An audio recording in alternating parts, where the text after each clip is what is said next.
Welcome to NYU for those of you that are on campus, outside guests. I am Stephen Pettigo. I'm the director of the Urban Lab at the Schack Institute of Real Estate. I'm also a faculty member here at the School of Professional Studies. It is my pleasure to welcome you to today's event, the New Urban Crisis. We have a great program planned for you this morning, including the very first conversation in New York City with Richard Florida about his new book, The New Urban Crisis. I'd like to thank, before we get started this morning, our panelists and our guests that are participating. Errol Louis from New York One, thank you much for being here. Dean Shandon from the Schack Institute, Jonathan Bowles from the Center for Urban Future, Robert Hammond, co-founder of the High Line and executive director of the Friends of the High Line, and Juliet Michelson, vice president for RPA, the Regional Planning Association here in the greater New York metropolitan area. I'd also like to thank our many partners who helped us promote this event in a fast way. Many on campus, the Furman Center, the Marin Institute, the Rudin Center, CUSP, and many of our partners off campus as well, RPA, the Friends of the High Line, the Center for Urban Future, and many, many others. I'd also like to thank Posman Books for being here for the book signing. I appreciate it. Richard, if you are interested in purchasing a book after the event, he will be signing books. We'll just form a line here on the left side of the room. If you are tweeting about today's event, please join us online for the conversation. We are going to use the hashtag New Urban Crisis. In the last 2 decades, the return of residents back to our city centers have transformed our urban economies. Cities are now viewed as the essential drivers of economic development, innovation, and creativity. However, as many of us know, living here in New York City, this has created some downsides. As wealthy and talented residents have flooded back to cities, inequality, segregation have grown, creating unaffordable neighborhoods and making it much more difficult for the middle and working class to live in our cities. We see this absolutely happening here in New York City. In the wake of these challenges, our cities need a broader strategy for understanding how to build inclusive prosperity. These are the issues that we hope to discuss today. So it gives me great pleasure to introduce Errol Louis, who will lead our conversation with Professor Florida. Many of you probably know Errol from his time with New York One, hosting Road to the City. He's also a CNN political contributor and the director of urban reporting for the CUNY Graduate School of Journalism. Join me in welcoming Errol and Richard to the stage.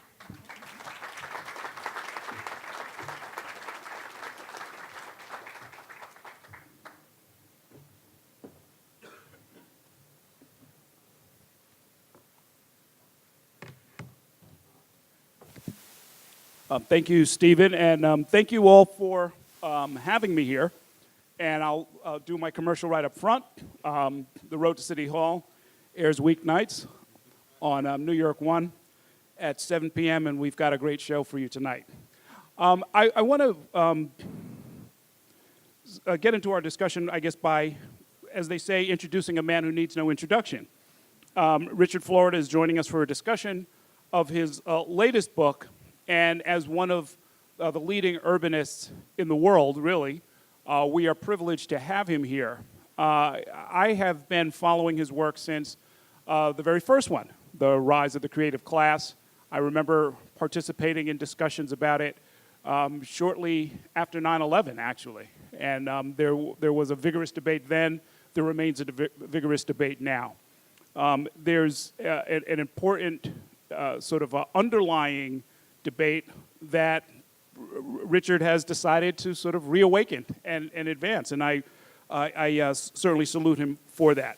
For those of you who don't know, Richard Florida is a researcher and professor, serving as the director of the Martin Prosperity Institute at the University of Toronto's Rotman School of Management. He's also a distinguished fellow here at the NYU Schack Institute, and a writer and a journalist. You can find most of his current stuff at The Atlantic, where he co-founded and serves as editor-at-large for City Lab, one of my sort of must-visit sites that I look at all the time. And of course, we don't want to forget he's an entrepreneur, founder of the Creative Class Group, which works closely with government and companies worldwide. He has been named by an MIT study. I didn't see this. The world's most influential thought leader. Wonder what your wife thinks of that. One year and I went down the next. Oh, okay. Well, it happens. At the Time magazine, of course, recognized his Twitter feed as one of the 140 most influential in the world. That's the real currency these days, right? So join me in welcoming Richard Florida. You have a lot of fans here. So let's start at the beginning. The rise of the creative class was received as and quickly became kind of common wisdom among urbanists. And you argue that luring members of the creative class was key to reviving cities, that paying attention to them, catering to them in some regards, or at least being aware of them, was going to be key. And there was an optimistic tone to a lot of that. I think that accounted for a lot of its popularity. There were some sourpusses like me who weren't quite so sure about it. But you have a different tone. And this book, The New Urban Crisis, starting with the title, has a very pessimistic tone. What changed? What went wrong? So thank you, Errol, and thanks for engaging in this conversation. Again, this has been a dozen-year conversation between us. Thanks to Sam Chandon, our dean, who supports this work, who supports the Urban Lab that my great friend, colleague, and collaborator, Stephen Pedigo, runs. And there have seen many friendly faces, but in one in particular in the audience, my real editor, Arthur Goldwag, he's here, he lives in Brooklyn. He's been with me for the past 8 years and helped write many of the things that became this book, and very prominently acknowledged in the acknowledgments. That's really the thing to read in a book. Read the acknowledgments, you'll figure it all out. So here's the answer. And it was the RPA, we mentioned, it was the RPA and its former director, Rob Yarrow, who actually, in the wake of the tragedy of 9/11, convened that conversation. So a real debt to RPA as well as our other partners on this. So here's the story. If you don't know it, you may know it. I was born in Newark. And when I was a little kid, Newark, I was born in 1957, a long time ago. Newark was a thriving city. My dad worked in the factory. My mom was an ad taker at the Star-Ledger. My dad worked in the Ironbound District, Victory Optical. I think the remnants, the shell of that factory is still there. And the story I tell in the book is, when I was 10 years old, my dad was taking my guitar lesson, and we heard shots ring out. My dad said, get on the floor of his Chevy. I did, and it was the riots. Newark was engulfed in flames. My city burned. And I think that imprinted a kind of urbanistic viewpoint on me, and I think it also made me aware of urban decline, urban decay, the old urban crisis, what came to be called the urban crisis. When I was graduating high school in 1975, that's when New York City went bankrupt. And after a detour of my parents trying to convince me to become a doctor or a dentist, I just studied that I would be.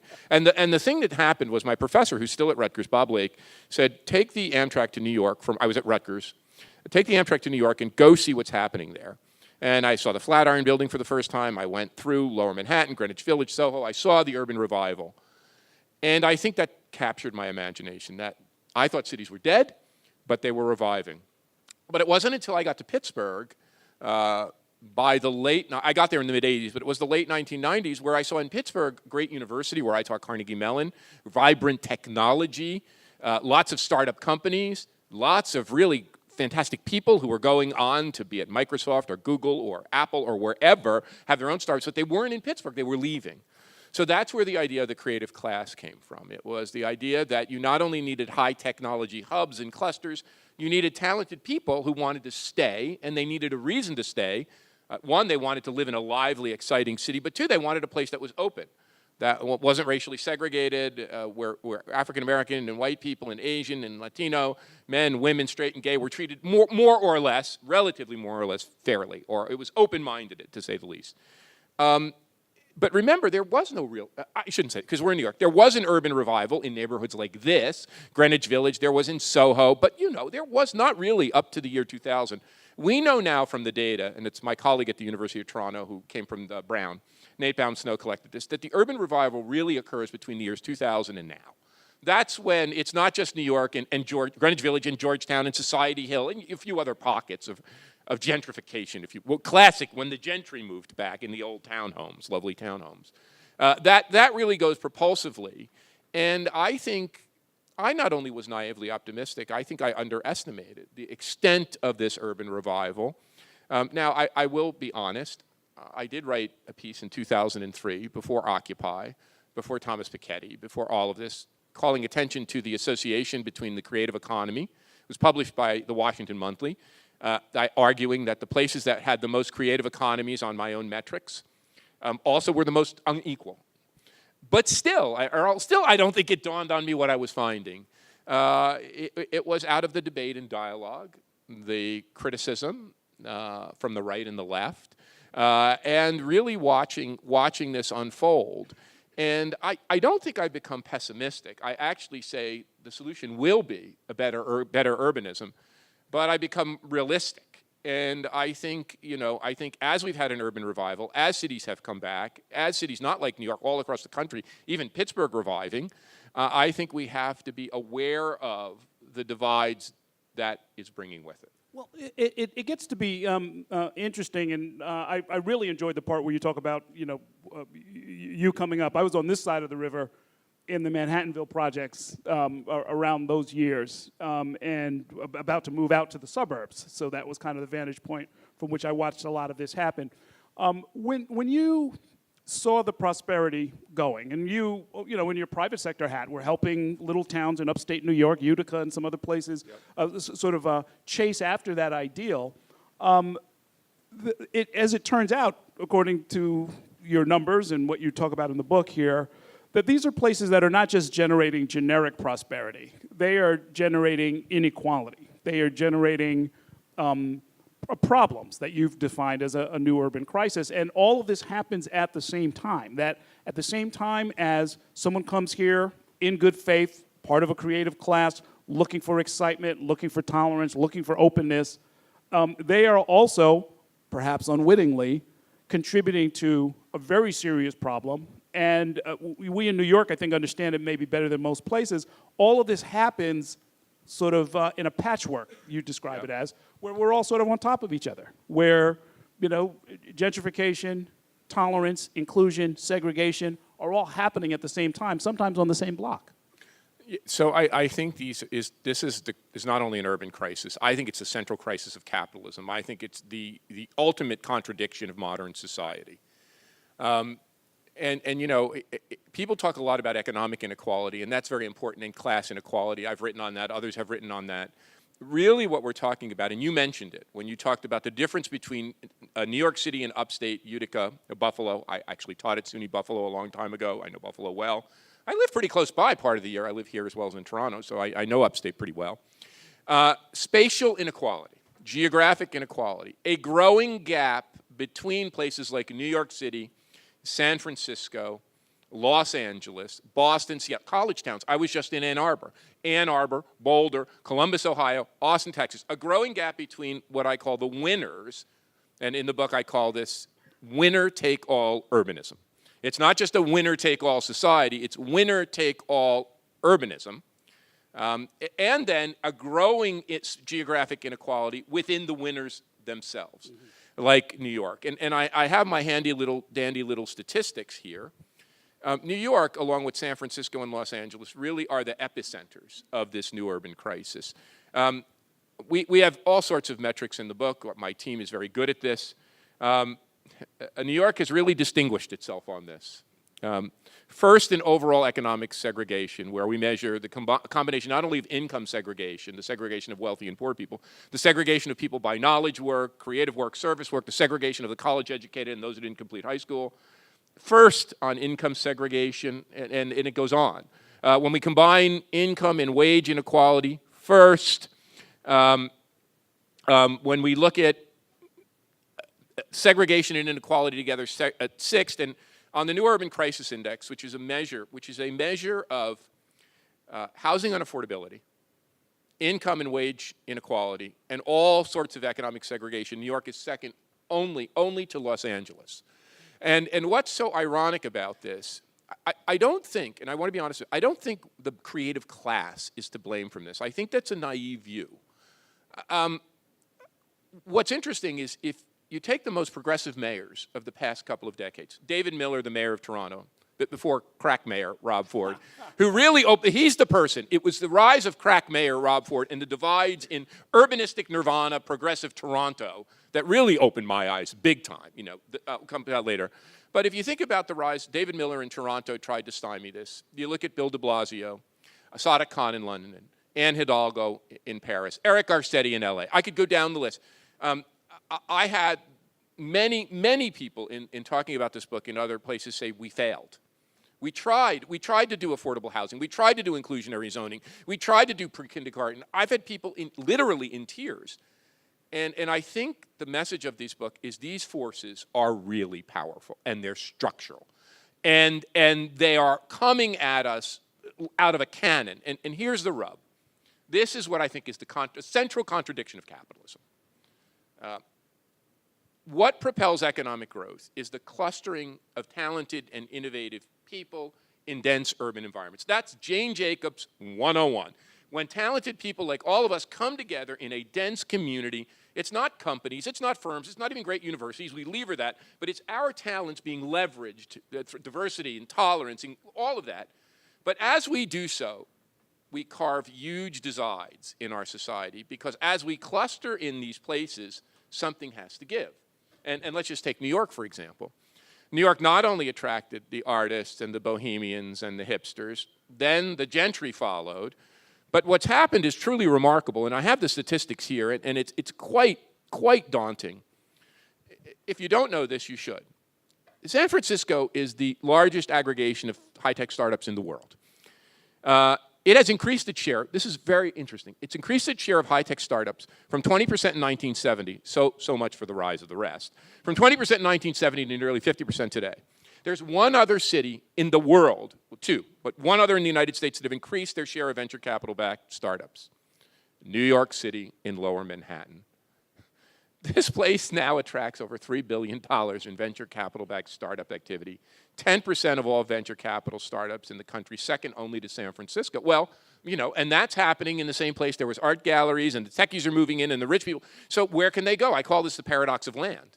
We have a lot of land in this country, most of it, 95% of it unoccupied, but we are competing over little tiny slivers of land in our central and densest locations. So the same clustering force that drives innovation and growth also carves these huge divides in our society, and that's a powerful structural force that all of us together are going to have to work on mitigating. The tools that are available to policymakers to deal with any of this stuff, it's one of the things that I often just bump up against in the course of reporting and analyzing and commenting on what goes on.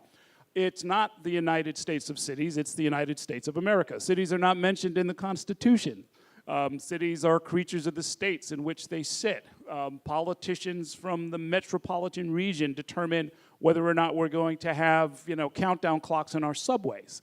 On and on and on and on, state by state, you can look at that. And as we get to solutions, it turns out that that's very much a problem, say with getting high-speed rail from to Tampa to Orlando or from Madison to Milwaukee. We're living through it literally right now because for political reasons, a governor in New Jersey didn't want to sort of help solve a long-standing problem here in the region. How do we deal with that?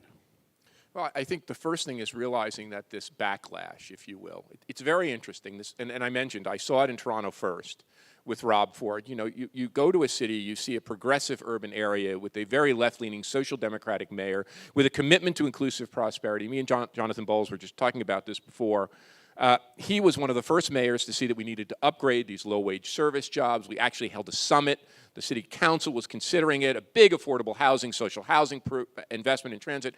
And then out of that comes a backlash that creates Rob Ford, really the first populist to gain a toehold, really the first, and what's interesting, he wasn't quite as racist as Trump, sorry. His coalition was multi-ethnic and multiracial, so don't think that populism has to be racial. In the United States, that's the form it takes, but Trump's coalition was a coalition of what in Canada our immigrants are called new Canadians, Caribbeans, Latins, Indians, Asians who wanted that house in the suburbs and that car that was part of their, in Canada, called Canadian Dream, against the urbanites, the sophisticated, cosmopolitan, multiracial, multi-ethnic urbanites who were colonizing the core, pushing them out, colonizing the transit areas, colonizing the areas around the research institutions, and getting theirs, but you know, this other group saying we don't have ours. So we now see this, and I also said, you know, if Rob Ford can happen in Toronto, watch out.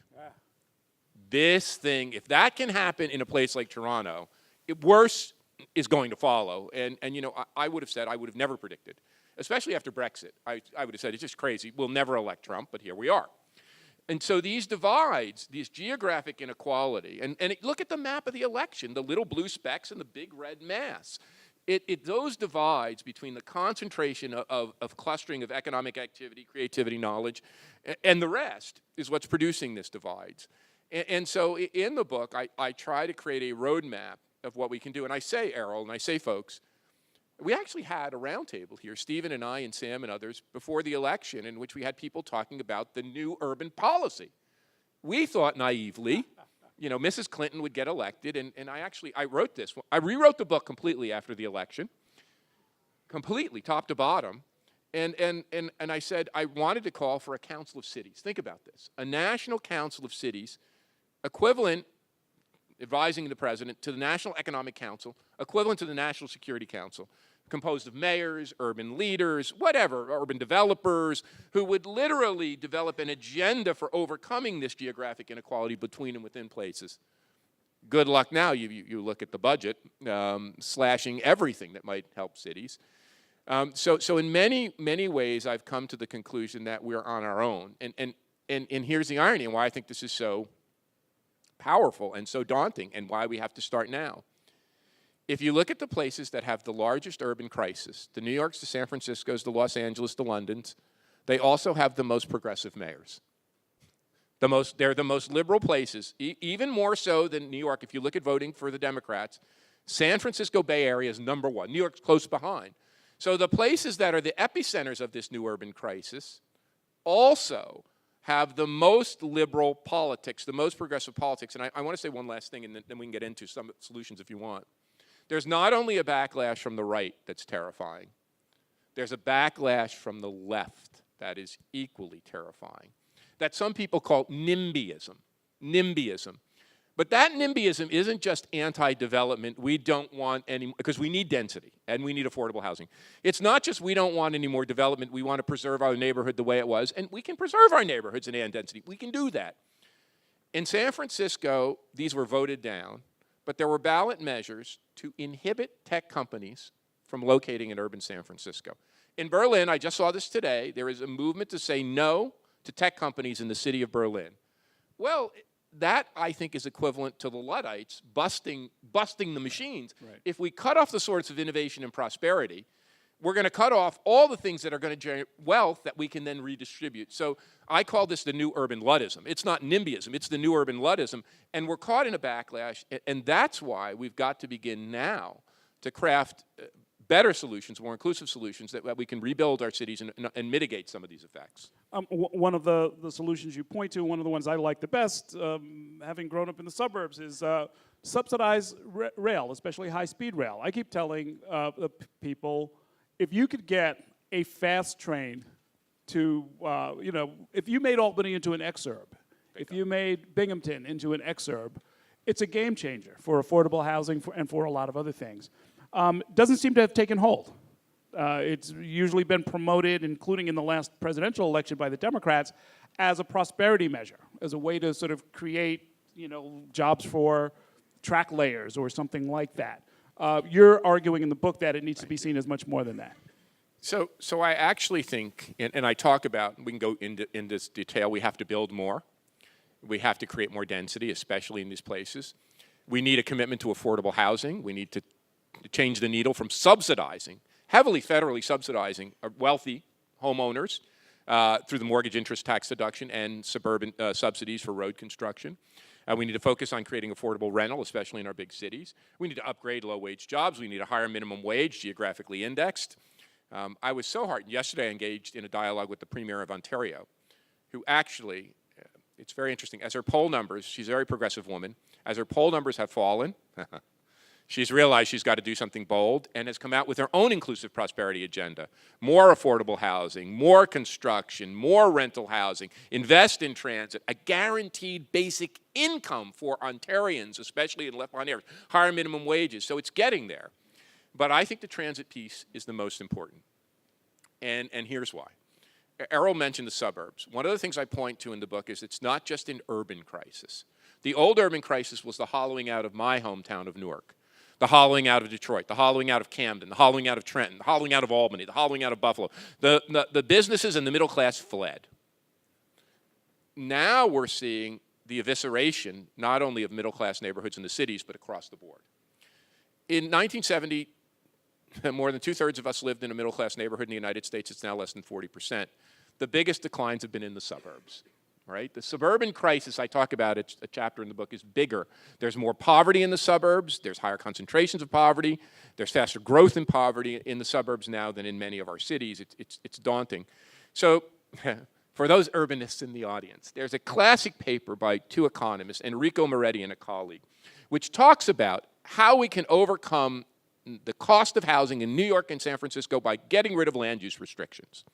If we just get rid of, and I talk all about that, how that's a limited solution, how we need to revise land use restrictions and make them better, but we need to maintain great neighborhoods like Soho and Chelsea and these low-rise, mid-rise industrial neighborhoods where, as Jane Jacobs said, new ideas require old buildings. I talk all about that. But there's a footnote in that paper, a footnote which says, by the way, if we just had better transit in the San Francisco Bay Area and people could commute from the outlying areas faster, we would increase the local effective labor market in ways that we would not have to alter one housing restriction. Well, you've made the case better than me.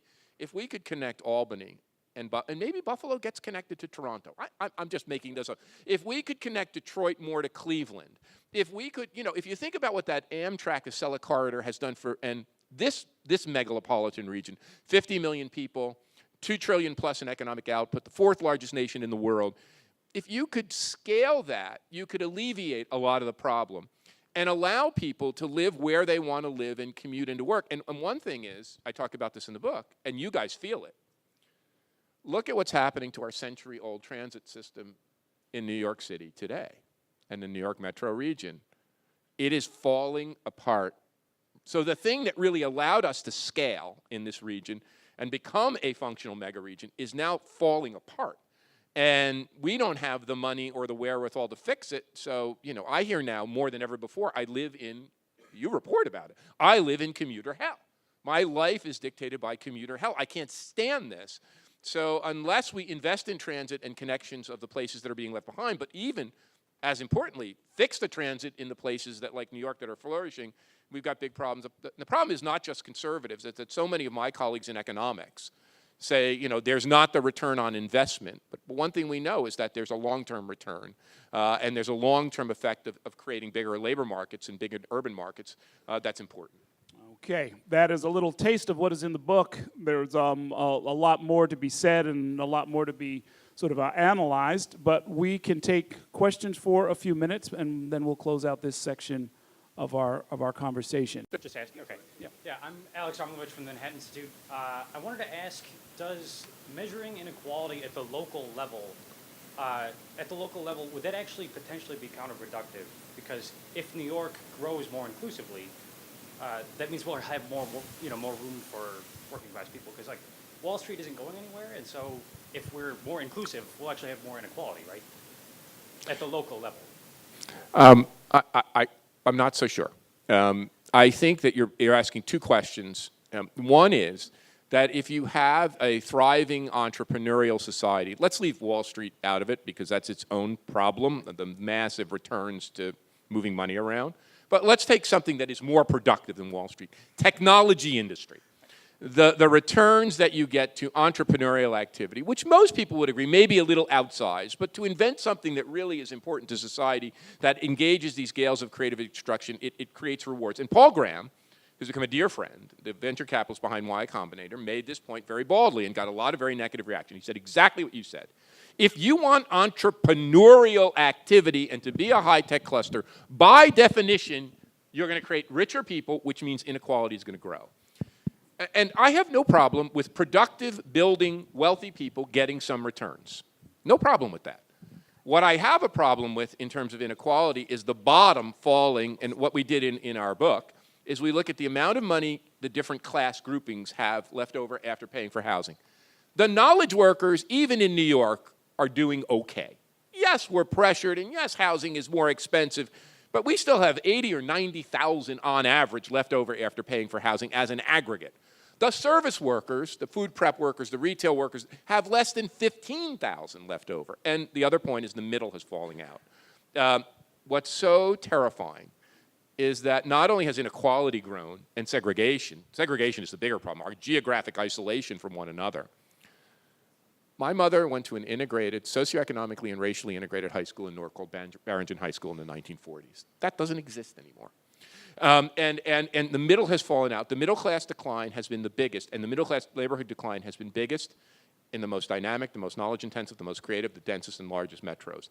That's what worries me. It's as that middle falls out and we divide into areas of concentrated wealth, little pockets of concentrated wealth, like the one we're in, and much bigger areas of concentrated disadvantage, we have an economically and socially and culturally and politically unstable society. So I don't think it has to be that way. I think we can rebuild the middle, but we have to start. You know, what's interesting is one reason for the lack of discussion of this is, number one, you hadn't written the book yet, but I will tell you, people in my field are in an odd position. The job that your mom used to have, doing ads for the Star-Ledger, does not exist anymore. And when I've noticed this as having worked in newspapers, radio, now cable television, when panic sets in with, say, legacy media, nobody's in a position to sort of think outside of how do we get through the next quarter, how do we get through the next year, and people are not perceiving and reporting on some of the dynamics. They're more concerned about how do I keep my job, where do I go next. Maybe I'm on the wrong side of this divide you're talking about, and I, as a reporter, can no longer afford to live in the city I report on. And one thing, and this about my mom, my mother was hired by Cy Newhouse. So think about that. Cy Newhouse, the architect of this media empire, personally hired that's the society, and she's like, Mr. Newhouse, he's so nice. Personally hired the ad taker in the Star-Ledger. Wow. A different world. Yes. Good morning. Thank you for a provocative discussion.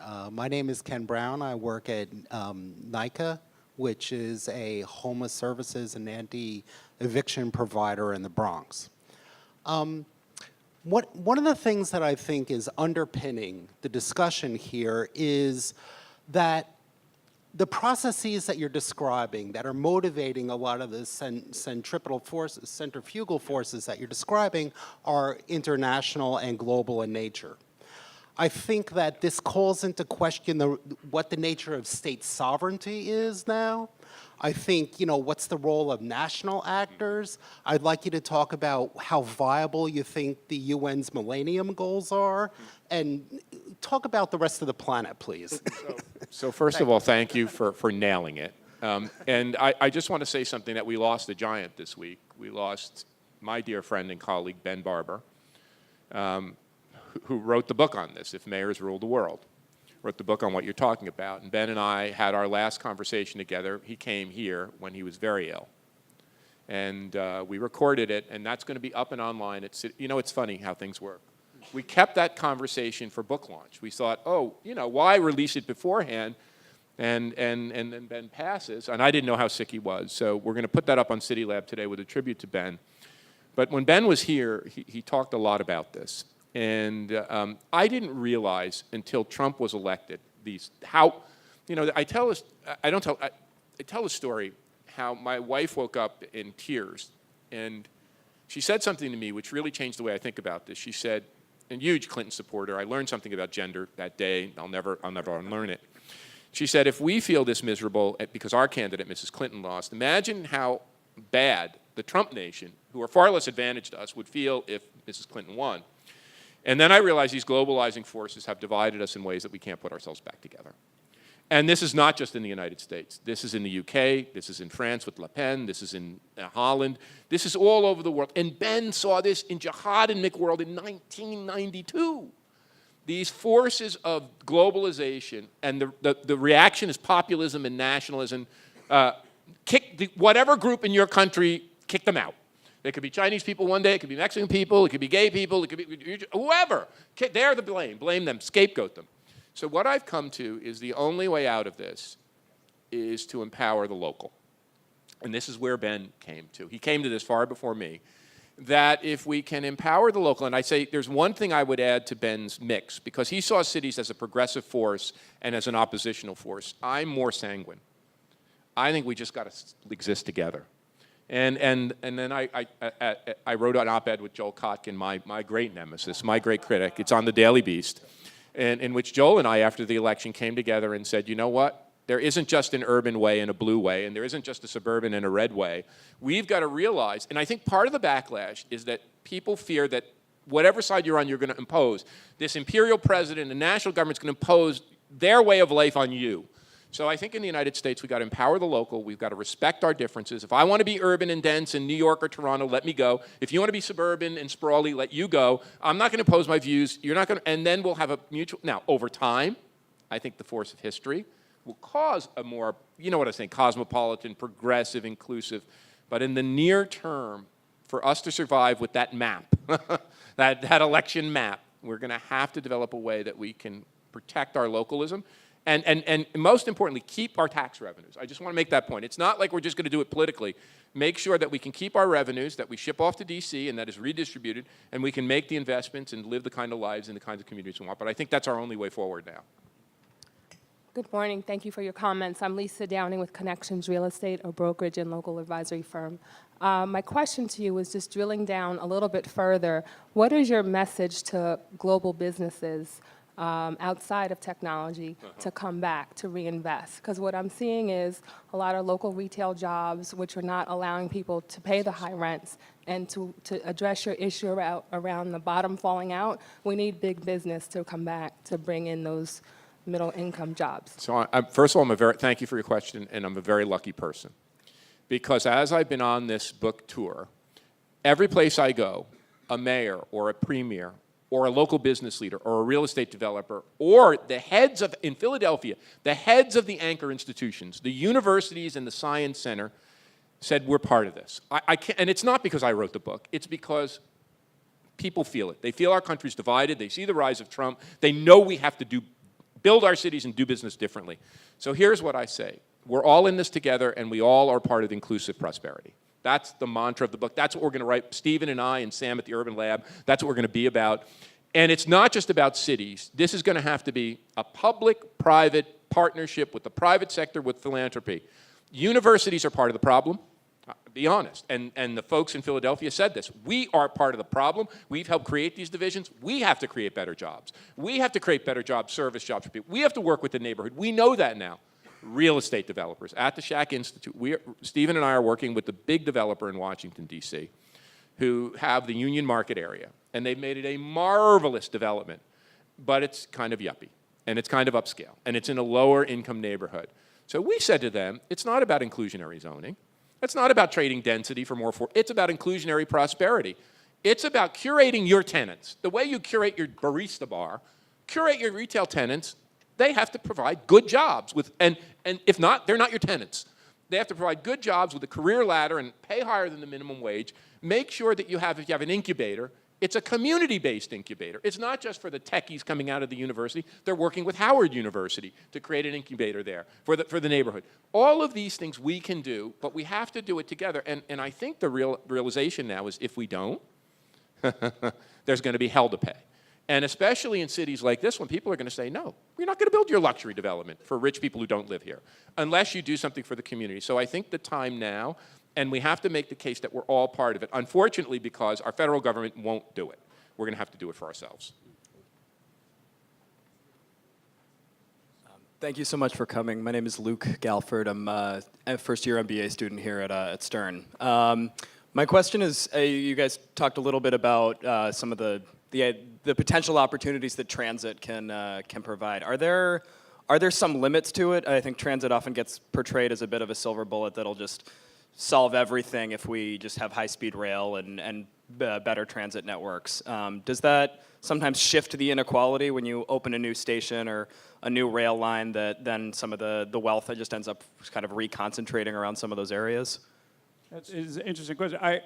There's a proposal, and it finally got its first dose of funding to build some new Metro North lines down the East Bronx. One's in Hunts Point, one up near Co-op City, and sort of take it up into Westchester. I know that area very well because that's how I used to go see my parents, who still live in New Rochelle. And I told the Bronx Borough president, I said, look, you should stop everything else you're doing and make sure these things get built and built quickly, because it will be a game changer for the South Bronx. I mean, just do it. I think there are so many problems in getting anything even built. I mean, and we referenced the killing of the Obama administration's plans to build high-speed rail. I'm not sure the problem I'm not sure this experiment has ever really been tried. I mean, we've gotten nowhere. Every year, somebody, Governor Cuomo, his first State of the State address, talked about high-speed rail from, Montauk to Buffalo. My reaction that I wrote about was, no, actually, it needs to be Buffalo to Toronto. Like, it needs to make sense. There's very little clear thinking about this, and to the extent that it starts to turn into politics, a political discussion, you lose the ability to get your hands around it at all. But yes, I mean, clearly you put a new transit hub somewhere, the effects that Richard is writing about will start to accrue very quickly to that area. So we need to be aware of that. We need to be aware that when we build transit hubs and subway stops and high-speed rail stations, they are going to change the character of the neighborhood. They are going to attract wealthier people. And we need to make sure we have density and affordability. We need to build that into the way they need to be part of it, not separate silos. So the second thing, to your point and Errol's point, we need to be very strategic and smart about this. We don't want to build monorails to nowhere. We want to build transit and high-speed rail that connects functional and viable hubs. And particularly, I think you said it so nicely, pulls in less advantaged places and allows them to be the affordable housing outlet that connects to a hub of economic activity. The history of urbanization is the history of both intensification and extensification. And everyone thinks they're flip side, they're two opposite forces, but you can use them. What suburbanization really was extensifying our metropolitan areas and connecting them with roads. And that works great until you hit 5.5 million people, and then it stopped. So we can do it, but we have to do it strategically. The other thing I want to say, going back to your question about the world, the United States is now in a tough spot. And I see it as someone who spends roughly half his time outside of this country. Yeah, for the past 100 years, we could screw up massively, and because we were so powerful and so hegemonic, it didn't matter. But, the United Kingdom is massively thinking about how to invest in high-speed rail in a very cross-partisan way. They're devolving authority from the federal government. They're creating all sorts of, not just cities, metropolitan organizations to invest in transit. The same thing's happening across Europe. The whole EU is thinking about spatial inequality. How do we mitigate that with transit? How do we overcome populism?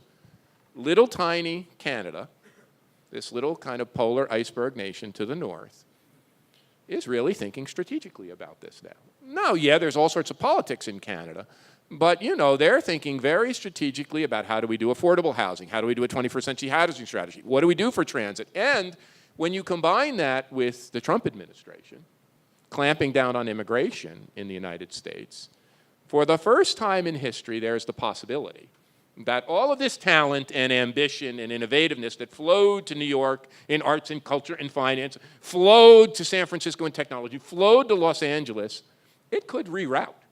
And maybe that couldn't happen 10 years ago. But you look at the quality of universities in the United Kingdom, in Europe, you look at the quality of universities in Canada, in Toronto and Vancouver, and you go, holy God. This could be a game changer. So I think that the United States also needs a wake-up call, that it's not business as usual. And don't get me wrong, if Trump is out in a couple of years or even after one term, everything can be redone. 8 years of this and 8 years of consistent populism could really damage what we take for granted as America's innovative edge. One more question, Stephen? Okay. Yes. No, it's okay. Thank you. Just to follow up on the transit question, and in the book you talk about shifting investment from subsidizing sprawl-oriented transit and roads to transit that encourages densification.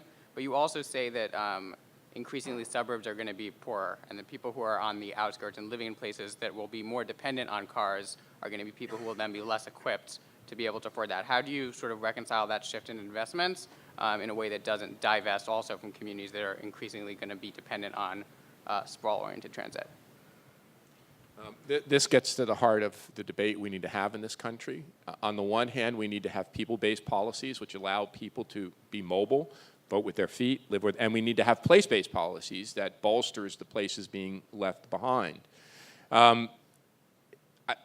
Errol said this, and others said this, connecting the suburbs by transit and getting people out of the dependence on cars and creating hubs of activity and hubs of commerce and hubs of trade and hubs of industry and innovation in the suburbs is really the only way to functionally rebuild them. That said, we also need to remove the distortions. Now, this is a very big part of the book.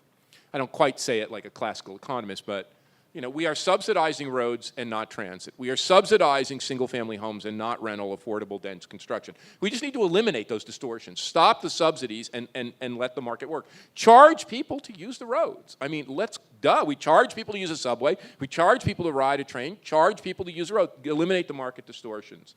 But I think rebuilding the suburbs is going to be an even bigger task. My great colleague David Lewis, the great urban designer now in his 90s at Carnegie Mellon, said this to me years ago. The cities have functional infrastructure. They have great buildings. Look at downtown Detroit. Look at your own downtown Newark, Richard. It's a beautiful place. It's much maintained. The suburbs are shoddier. And then one last point. I think we as urbanists can't impose our value judgments too. So if you really want to live in an exurb or a suburb and have a house and drive a car, and there's no market distortion, and you're willing to pay the real price, you should be able to do that. And I think too many of us as urbanists have tried to impose our values. I think I was part of that. My urban way is better. But when you look at the demographic makeup of this country, there are about 30 or 40% of us who like to live in dense urban areas, about 40 or 50% of us who like to live in suburbs, and the rest of us like to live in exurbs and rural areas. And I think in the time being, we've got to give people that choice. So I also think we have to respect, not only we have to respect and invest in our own communities, but respect local difference. Okay. Thank you very much, Richard. And congratulations on getting us started on a wonderful discussion. Let's thank him.